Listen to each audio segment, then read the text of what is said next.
এটা হচ্ছে র্যাপোর MT750s wireless mouse, যেটার দাম অ্যারাউন্ড 4000 টাকা।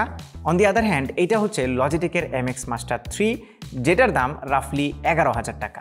সো এই যে অর্ধেকের চাইতেও বেশি দামের ডিফারেন্স, কিন্তু দেখতে প্রায় সেম, ইভেন ইউজার এক্সপিরিয়েন্সও খুব কাছাকাছি। আসলে এটা কেন, এবং র্যাপোর এই মাউসটা কতটা ভ্যালু ফর মানি, সেটা আজকের ভিডিওতে আপনাদেরকে জানাবো। সো MX মাস্টার 3 হচ্ছে আমার প্রাইমারি মাউস, যেটা আমি ডেইলি ড্রাইভার হিসেবে রেগুলার ব্যবহার করে থাকি বেশ কিছুদিন ধরে, আপনারা সবাই হয়তো বা জানেন। এবং এই মাউসটার খবর যখন আমি পেলাম র্যাপোর, তখন আমি খুবই ইন্টারেস্টেড হলাম এটা রিভিউ করার জন্য। কারণ মানে প্রায় অর্ধেকের চাইতেও কম দামে এইটা যদি সিমিলার এক্সপিরিয়েন্স দিয়ে থাকে, তাহলে ডেফিনেটলি একটা good value for money deal এটা হতে যাচ্ছে। সো আজকের ভিডিও পুরোটা দেখবেন আপনারা, যেন ডিসাইড করতে পারেন এই মাউসটা আপনার নেওয়া উচিত হবে কি হবে না। তো এই হচ্ছে এই মাউসের বক্সটা, আমি বক্সের কন্টেন্টটা একটু বলে দিই। এই মাউসের পাশাপাশি বক্সের ভিতরে আপনারা একটা ছোট্ট ওয়্যারলেস ডঙ্গল পাবেন, এই হচ্ছে সেই ডঙ্গলটা।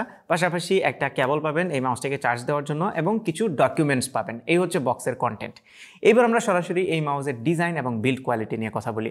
ডিজাইনের কথা বললে এইটা প্রায় MX মাস্টার 3 এর মতো, যদিও এটা বেশ আগে বের হয়েছে এই র্যাপোর মাউসটা। সো এটা কিছুটা MX মাস্টার 2 বা 2S এর সাথে রিজেম্বল করে, বাট দুটো মাউসে MX মাস্টার 3 এর সাথেও যদি কম্পেয়ার করি তাহলে খুবই সিমিলার দুইটার ডিজাইন। স্পেশালি এই যে থাম্ব রেস্ট করার যে স্পেসটা, বাটনের স্পেসিং, স্ক্রোলিং হুইল, সাইড স্ক্রোলিংয়ের জন্য থাম্ব হুইল আছে, এই সব কিছু মিলিয়ে ডিজাইনে কিন্তু খুব সিমিলারিটিস আছে। বিল্ড কোয়ালিটির কথা যদি বলি, তাহলে যেহেতু MX মাস্টারের দাম অনেক বেশি, 11000 টাকা, সো ডেফিনেটলি এটাতে একটু প্রিমিয়াম বিল্ড কোয়ালিটি দেওয়া হয়েছে। স্পেশালি বাটন এবং উপরের সারফেসটাতে একটা রাবারি টেক্সচার দেওয়া হয়েছে, যার ফলে হাতে খুব সুন্দর গ্রিপ আসে এবং সফট একটা ফিলিং আসে, যেটা র্যাপোতে আবার নেই। র্যাপোতে কিছুটা প্লাস্টিকই ফিল দেয়, অলদো পেছনের দিকে একটু রাবার আছে, বাট অতটাও স্ট্রং রাবার না, যেটা আবার লজিটেকে আছে, কিন্তু তাদের বাটনগুলো কিছুটা প্লাস্টিকই। বাট এর মানে এই না যে খুব চিপ ফিল হয়, একদমই চিপ ফিল হয় না, বাট কিছুটা প্লাস্টিকই ফিল হয়। এর বাইরে এটার বিল্ড ম্যাটেরিয়াল মোটামুটি ঠিকঠাক আছে, MX মাস্টারটা একটু বেশি প্রিমিয়াম। ওকে, এবার চলে আসি বাটনে। স্ক্রোলিং হুইল সহ র্যাপোতে টোটাল 9টা বাটন আছে। MX মাস্টারে একটা বাটন এক্সট্রা আছে, সেটা হচ্ছে এই যে থাম্ব যেখানে রেস্ট করা হয়, বৃদ্ধাঙ্গুলের এখানে নিচে একটা সারফেস বাটন আছে, যেটা এই র্যাপোতে নেই। বাকি সবগুলো বাটনই আছে, এবং বাটনের যে লেআউট বা পজিশনিংটা সেটাও একটু ডিফারেন্ট করা হয়েছে। র্যাপোর যেই ফরওয়ার্ড এবং ব্যাক বাটনটা, সেটা আবার উপরের দিকে লেফট বাটনের একদম পাশে সাইডে দেওয়া হয়েছে, যেটা রিচ করা আমার কাছে একটুখানি আনইজি মনে হয়েছে, যেহেতু আমি থাম্বে ইউজ করে অভ্যস্ত MX মাস্টারে, বাট কিছুদিন ইউজ করলে সেটা অভ্যস্ত আপনি হয়ে যাবেন। আর এইখানে লেফট অ্যান্ড রাইট বাটনগুলো দেওয়া হয়েছে, যেগুলো বেশ ক্লিকি। আপনারা একটু সাউন্ডটা শুনুন, সাউন্ডটা বেশ ভালো লেগেছে আমার কাছে। আর এই যে স্ক্রোলিং বলটা আছে, এটাও কিন্তু খুব স্মুথ, খুব ক্রেজি টাইপের নয়েজ ক্রিয়েট করে না, আবার মোটামুটি স্মুথলি এটা স্ক্রোল হয়। এবং উপরের দিকে আমরা দেখতে পাচ্ছি দুইটা বাটন আছে ছোট ছোট। প্রথম বাটনটা হচ্ছে ডিভাইস সুইচিংয়ের। সো এই ডিভাইসটাকে, মানে এই মাউসটাকে আপনি একসাথে 3টা ডিভাইসে কানেক্ট করে রাখতে পারবেন এবং এই বাটন দিয়ে সুইচ করতে পারবেন।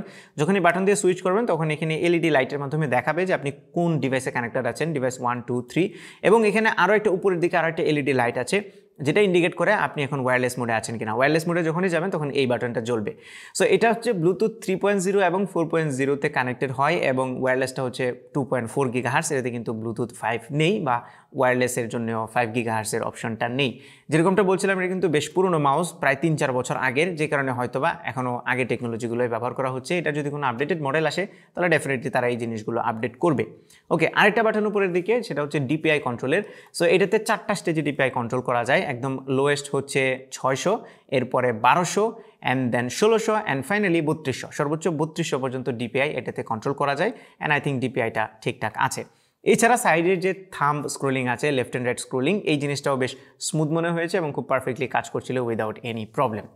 সো এইটার কানেক্টিভিটিটা বেশ স্মুথ ছিল। আমি 3টা ডিভাইসে সাইমিলটেনিয়াসলি কানেক্ট করে দেখেছি, খুব একটা সমস্যা হয়নি। সেই সাথে এইটার যে অপটিক্সের কোয়ালিটি, সেটাও বেশ ভালো ছিল, এবং যে কোনো ধরনের সারফেসে এই মাউসটা ঠিকঠাক মতো কাজ করছিল উইদাউট এনি প্রবলেম। একটা জিনিস বলে দেই, এটা নিচের যে রাবার প্যাডিংগুলো আছে, এখানে কিন্তু প্লাস্টিক লাগানো থাকে একটা, সেটা আপনারা উঠিয়ে নেবেন, আদারওয়াইজ কিছুটা স্টিকি মনে হয়। আমি প্রথমে ভাবছিলাম এত স্টিকি কেন, পরে এটা উঠানোর পরে দেখলাম যে না, বেশ স্মুথলি এটা নড়াচড়া করছিল, হুইচ ইজ রিয়েলি গুড। সেই সাথে এইটার নিচের দিকে একটা বাটন আছে, অন অফ বাটন, যেটা দিয়ে আপনি মাউসটা অন এবং অফ করতে পারবেন, এবং সামনের দিকে এটার চার্জিং পোর্ট আছে, এবং এটা স্যাডলি একটা মাইক্রো USB পোর্ট। আবারও বলছি যেহেতু 4 বছর আগের মাউস, সো এই কারণে মাইক্রো ইউএসবি, লেটেস্ট হলে হয়তো বা ইউএসবি-সি দেওয়া হতো। আবারও এটার আপডেটেড মডেলে ডেফিনেটলি ইউএসবি-সি দেওয়ার রিকোয়েস্ট করবো আমি র্যাপোর কাছে। আর এই মাউসটা কিন্তু প্রায় সব ধরনের অপারেটিং সিস্টেমে সাপোর্ট করে, উইন্ডোজ, অ্যান্ড্রয়েড, ম্যাকওএস, আইওএস। আমি উইন্ডোজ এবং ম্যাকওএসে ইউজ করে দেখেছি, একদম পারফেক্টলি কাজ করছিল উইদাউট এনি প্রবলেম। আর এই মাউসটা যেহেতু রিচার্জেবল ব্যাটারি চালিত, সো এটাকে ফুল চার্জ করতে অ্যারাউন্ড 3 ঘন্টার মতো সময় লাগবে, এবং একবার ফুল চার্জ দিলে র্যাপো ক্লেম করছে আপনি 30 দিনের মতো ব্যাটারি ব্যাকআপ পাবেন, যেটা যদিও আপনার ইউজের প্যাটার্নের উপর ডিপেন্ড করে। আপনি খুব হেভি ইউজ করলে এতদিন যাবে না। যেমন আমাদের স্টুডিওতে এটা প্রায় 15 দিন ধরে আছে, এবং 15 দিনে আমরা এটা চার্জ একদমই ফুরাতে পারি নাই। যদিও এটার ব্যাটারি ব্যাকআপ কত পার্সেন্ট আছে এইটা আমরা দেখতে পাচ্ছি না, এটা একটা ইস্যু মনে হচ্ছে আমার কাছে, কারণ এটার কোনো কম্পানিয়ন সফটওয়্যারের আমি খোঁজ পাইনি। যদি কম্পানিয়ন সফটওয়্যার থাকতো তাহলে কিন্তু অনেক ভালো হতো, আমি দেখতে পারতাম ব্যাটারিটা কত আছে। ইভেনের বাটনগুলো কিন্তু প্রোগ্রামেবল না, যেটা এমএক্স মাস্টারের প্রোগ্রামেবল। অলদো আমি আবারও বলতেছি অর্ধেকের বেশি দামে পার্থক্য, সো ডেফিনেটলি সেটাতে এক্সট্রা কিছু ফিচার থাকবেই। সো কোনো একটা সফটওয়্যার দিয়ে যদি বাটনগুলোকে প্রোগ্রামেবল করা যেত তাহলে এটা আরেকটু এগিয়ে থাকতো। আর এটা যে স্ক্রোলিং বলটা আছে এটা কিন্তু এমএক্স মাস্টারের মতো যে ইনফিনিটি স্ক্রোলিং সেটা না, এটা just basic scrolling button. So এই হচ্ছে রেপো MT750s এর একটা ওভারভিউ। আই থিঙ্ক এই মাউসটা খুবই ভালো ভ্যালু ফর মানি প্রোভাইড করছে। যারা একটু বাজেটের মধ্যে এমএক্স মাস্টারের ফিলিং নিতে চান তাদের জন্য এই মাউসটা ডেফিনেটলি রিকমেন্ডেড। তবে র্যাপোর কাছে একটা রিকোয়েস্ট থাকবে, এইটার নেক্সট বা আপগ্রেডেড মডেলটা যেন তারা রিলিজ করে, এবং সেখানে কয়েকটা জিনিস একটু ফিক্স যেন করে, লাইক এটার মাইক্রো ইউএসবির জায়গায় ইউএসবি-সি, এবং এটার একটা কম্পানিয়ন সফটওয়্যার যেটা দিয়ে বাটনগুলোকে প্রোগ্রাম করা যাবে। তাহলে আমার মনে হয় এটা পারফেক্ট একটা মাউস হবে সব ধরনের কাজের জন্য। বাই দ্য ওয়ে এটা কিন্তু গেমিং মাউস না, এটা হচ্ছে মোস্টলি প্রোডাক্টিভিটির জন্য। গেমও আপনি চাইলে খেলতে পারেন, বাট বেসিক গেমগুলো আপনি যদি এফপিএস গেম খেলতে চান তাহলে ডেফিনেটলি এটা থেকে বেটার সাপোর্ট পাবেন না, ইভেন এমএক্স মাস্টার থেকেও বেটার সাপোর্ট পাবেন না। সো এই মাউসটা সোললি প্রোডাক্টিভিটির জন্য তৈরি করা হয়েছে, অ্যান্ড আই থিঙ্ক এটা খুব ভালো একটা ভ্যালু ফর মানি প্রোভাইড করছে। আর বাংলাদেশে যেহেতু র্যাপো এখন অফিসিয়ালি এসছে, সো আপনারা অফিসিয়াল ওয়ারেন্টিও পাবেন। সো নির্দ্বিধায় আপনারা র্যাপোর মাউসগুলো কিনতে পারেন। আমি কিছু লিঙ্ক ভিডিও ডিসক্রিপশনে দিয়ে দেবো, আপনারা চাইলেই চেক করতে পারেন। আর এটা যদি আপডেটেড মডেল কখনো র্যাপো বের করে তাহলে সবার আগে আমি চেষ্টা করবো সেটা কেনার এবং রিভিউ করার আপনাদের জন্য। তো এই ছিল আমাদের আজকের ভিডিও। আশা করি ভিডিওটি আপনাদের ভালো লেগেছে। যদি ভালো লেগে থাকে তাহলে ভিডিওতে একটা লাইক দেবেন, কমেন্ট করে জানাবেন কেমন লাগলো। আপনার ফ্রেন্ডদের সাথে শেয়ার করতে একদমই ভুলবেন না। আমাদের পেজে ফলো এবং চ্যানেলে সাবস্ক্রাইব তো মাস্ট। দেখা হবে পরবর্তী ভিডিওতে। Till then take care. আসসালামু আলাইকুম।